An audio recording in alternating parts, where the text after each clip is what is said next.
No caminho, vamos encontrando quem o conheceu de perto. Chegamos então ao cenário de um crime que assombrou o país. Estamos em uma propriedade da zona rural de Ceilândia, Distrito Federal. Lázaro invadiu esta casa. Era madrugada de 9 de junho, uma quarta-feira. Recebemos autorização para entrar. Aqui, o empresário Cláudio Oliveira vivia com a mulher e seus 2 filhos. Lázaro passou por aqui.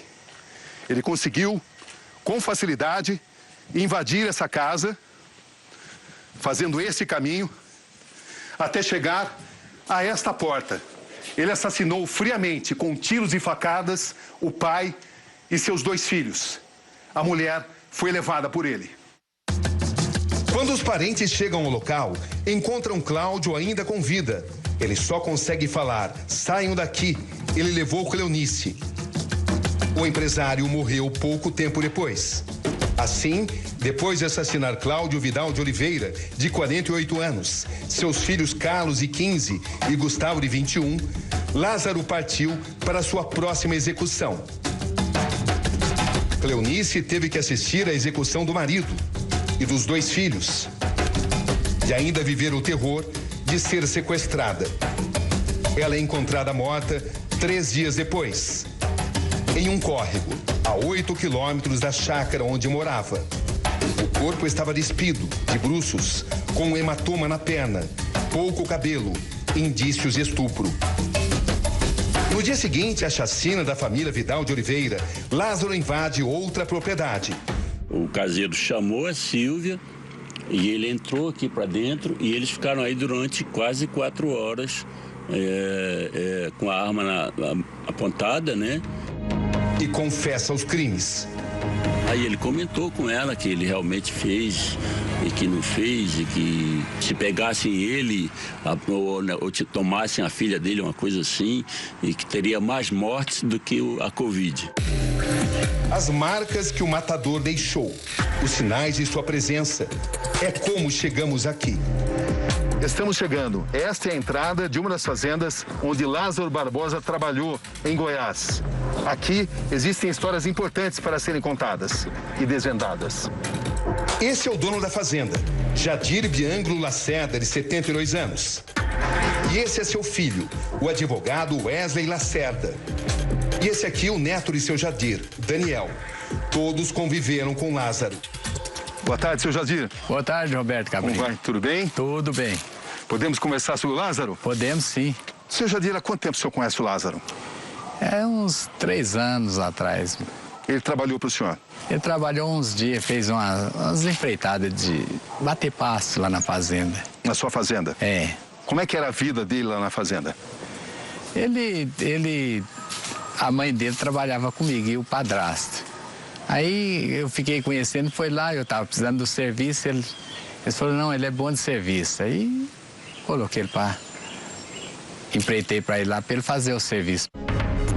Seu Jadir o contratou, Wesley também o conheceu e Daniel foi quem mais esteve com ele. Que tipo de comportamento o Lázaro tinha na fazenda? Ué, ele era um pouco tímido, assim, ficava mais na dele, mas não vi normalidade nenhuma, não. A relação que ele tinha com o senhor, como patrão dele, como era? Não, foi muito pequena. Mas era respeitador? Não, era respeitador, não teve nada assim que desabonasse, não. O que as pessoas sabiam sobre ele? O que o senhor sabia sobre ele na época? Não, depois eu fiquei sabendo que ele estava respondendo, que estava preso, mas estava ele falou para mim que tinha saído, que estava tinha que ir no juiz de 30 em 30 dias. Que era mentira, né? Porque ele era um fugitivo. É, exatamente. Eu falei, mas o que foi? Você está respondendo por quê? Ele falou, não, lá na Bahia eu desentendi com o cara e matei ele. Ele falou de uma pessoa só que ele matou? É, ele falou de uma só, não falou nem que era 2. Depois o senhor ficou sabendo que eram 2 pessoas? Depois fiquei sabendo agora, depois. E o senhor não tinha conhecimento que ele tinha fugido da prisão? Não, tinha não. Passou pela sua cabeça que ele poderia se tornar uma pessoa tão perigosa como se tornou? Não, nunca passava, não. E hoje, o que o senhor pensa sobre tudo isso? Nossa, hoje eu morro de medo dele, que pra mim é um monstro. E não parecia esse monstro? Não parecia, não. Ele escondia bem isso? Escondia bem. O que mais chamava a sua atenção a respeito do comportamento do Lázaro? Ele era um homem muito calado e sempre tinha um olhar de baixo para cima. Ele nunca chegou como eu estou olhando para você aqui, olhos nos olhos. Sempre um olhar assim, mas nessa direção, assim. Ele trabalhou aqui? Isso, aqui ele guardava as ferramentas. Estamos agora no depósito de ferramentas da fazenda. Lázaro esteve aqui muitas vezes. Sim, ele vinha buscar os arreios para colocar arreio nos cavalos. Às vezes, como ele estava aqui, então ele acabava auxiliando o padrasto no trato com o gado, buscava para buscar o gado. Esta é a casa do caseiro da fazenda, onde Lázaro Barbosa ficou durante várias semanas. Na verdade, a mãe dele e o padrasto viveram aqui durante mais de 3 anos. Vamos entrar. Esta pequena sala. Aqui a cozinha. E este é o quarto onde Lázaro dormia no período em que ele trabalhou aqui na fazenda. Daniel, você conheceu o Lázaro também? Conheci. Quantas vezes você esteve com ele? Umas 15 vezes, porque eu vinha muito pra fazenda, aí meus avós vinham também, eu vinha, a gente já jogou bola junto, já andou junto, foi pro córrego lá embaixo, todo mundo, ele ia, cara sempre de boa, tranquilo. O que ele contava sobre a vida dele? Nada. Sempre. Vocês perguntavam? Não. Que outras histórias você sabe dele? Tem as armas. Ele fabricava armas. Ele fabricava armas? Bate-bucha. Já ouviu falar em bate-bucha? Sei. Ele fabricava com... Ele pegava esse... É uma espingarda, né? Uma espingarda feita manual, com cano, com solda. Aí ele fabricava as armas. Bem artesanal. Artesanal mesmo. Ele fabricava. Sempre... Vocês sabiam das habilidades dele como atirador? Assim, pra mim ele era um cara bom, porque ele trazia muita caça do mato. Que tipo de caça?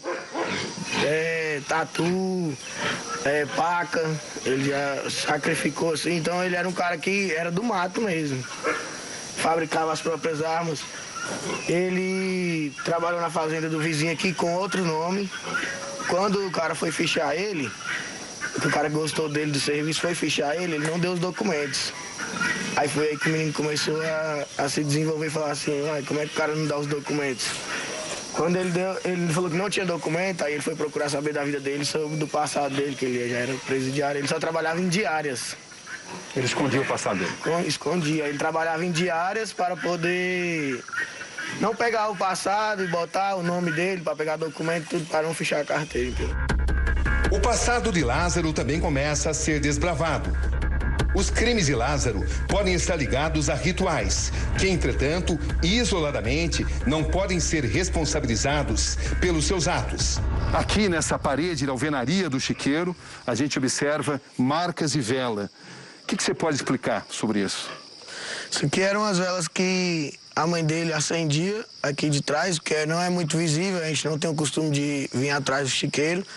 Logo depois a gente foi perceber do movimento, porque um rapaz falou, ela acende vela vermelha e a branca lá de vez em quando, e deixa aceso lá queimando. Aí eu falei, pra quê? Ela falou, é pra proteção do Lázaro. E aí ela acendia todas as velas aqui enfileiradas, se você ver, eram algumas por vez, sabe? Isso era assustador pra vocês aqui na fazenda? Nós não tivemos o conhecimento, a gente teve o conhecimento depois que o rapaz, que era amigo da mãe dele, do padrasto, contou pra gente que eles faziam isso. A gente não sabia, em momento nenhum. E sabendo disso e vendo isso agora, o que você pensa? É assustador, não tem nem o que falar disso aí. Na área investigada, aparecem vários indícios nesse sentido. Dentro desse cupim, os agentes se deparam com uma vela e o nome de Lázaro escrito em um papel. Agora veja esta carta. Teria sido redigida pelo próprio Lázaro. Foi encontrada por policiais em um dos esconderijos usados por ele na região de Edilândia, em Goiás. Consultamos Ellen, a mulher de Lázaro, sobre a carta. Ela nos disse que reconhece a caligrafia como sendo a do marido. Em um trecho, a carta diz: muitos que vivem merecem morrer, alguns que morrem merecem viver. Então não seja tão ávaro para julgar e condenar à morte, diz outro trecho. A carta termina com a frase: há outras forças agindo nesse mundo além da vontade do mal.